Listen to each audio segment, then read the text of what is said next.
저희가 이제 충치가 있다고 해서 모든 치아를 발치하는 것이 아니라 우선 첫 번째로는 신경치료 등을 통해서 보존적인 방법으로 치아를 살리는 것이 첫 번째 저희 목표입니다. 하지만 아까 말씀드린 것처럼 너무 오래 방치되거나 충치 치료가 제대로 되지 않았을 경우 또는 때에 따라서는 방치되거나 오래돼서 살리기 어려운 경우가 많기 때문에 반드시 치과에 먼저 방문드릴 것을 추천드리겠습니다.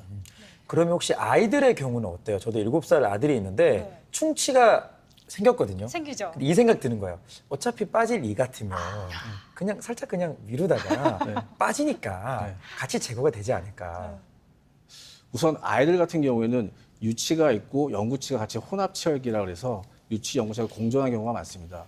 유치를 빠질 때까지 그냥 썩을 때까지 내버려 둔다면은 영구치가 나오는 것을 방해하거나 영구치에도 충치를 생길 수 있는 유발할 수 있는 원인이 될 수 있기 때문에 반드시 치과에 가야 되며 그리고 우리가 보통 옆에 치아가 썩었다 그래서 그 옆에 치아까지 같이 썩는 경우는 드물지만 음식물이 낀다든지 그 충치로 인해서 충치 세균이 옆에 치아까지 전이가 되면서 같이 썩을 수가 있기 때문에 반드시 치료를 앞당겨야 합니다. 밀어서는 절대 안 됩니다.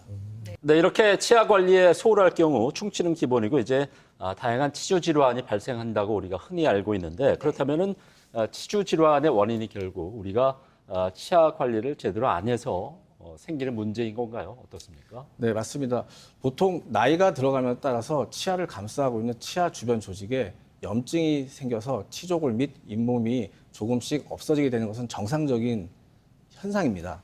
하지만 정상 범위를 벗어나거나 급속하게 치조골 등이 흡수되거나 염증이 발생해서 붓고 피가 나는 등의 병적 상황이 생긴다면 가장 근본적인 스케일링, 가장 기본적인 치료겠죠. 네. 스케일링을 통해서 잇몸 치료가 선행되어야 하는 게 가장 중요합니다. 그리고 국소적인 염증이 광범위하게 전이되는 경우가 많기 때문에 무엇보다도 평상시에 치아 관리를 하는 것이 중요합니다.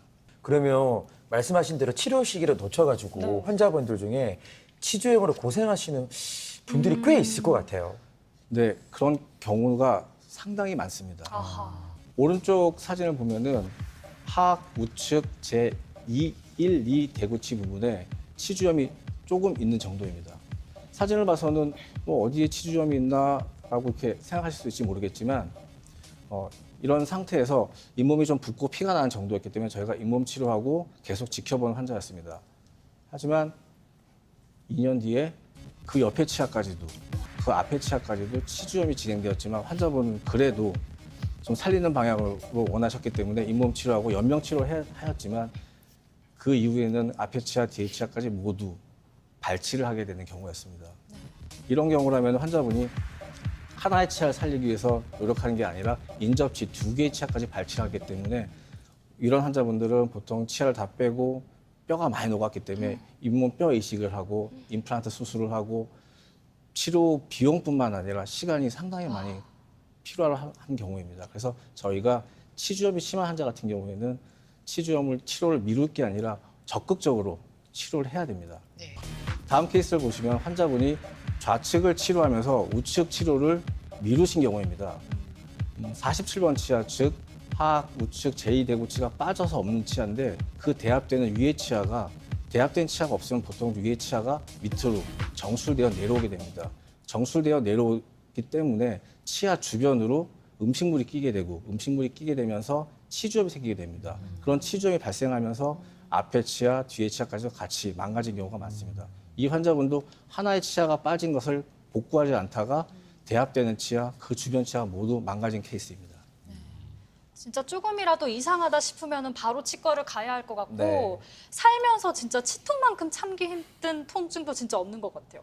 이건 저도 이제 들은 얘기인데 어떤 분이 몇 년 전에 오른쪽 이쪽 얼굴이 너무 아프더래요. 극심한 통증이 막 느껴지더래요. 막 네. 광대뼈 쪽도 아프고 어금니도 아프고 송곳니도 아프고 해가지고 병원에 가서 이제 충치 치료 당연히 했고요.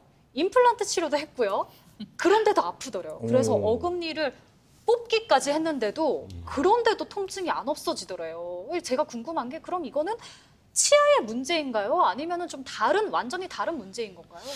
네, 그런 케이스라 그러면 많지는 않습니다. 하지만 저희가 이제 치료 통증이라든지 어떤 진단을 하기 위해서는 감별 진단하는 것이 굉장히 중요합니다. 왜냐하면 그건 보통 3차 신경통이라고 하는데 네. 3차 신경통이 치통하고 아주 유사하게 나타납니다.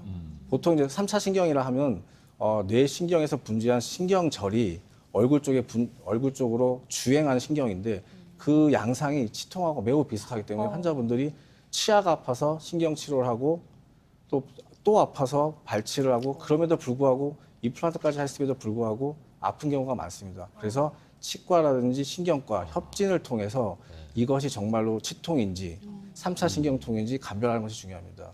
멀쩡한 치아를 발치하게 되고 임플란트 식립하는 그런 비용들도 생각해 보면은 우선 진단이 중요하다고 생각합니다.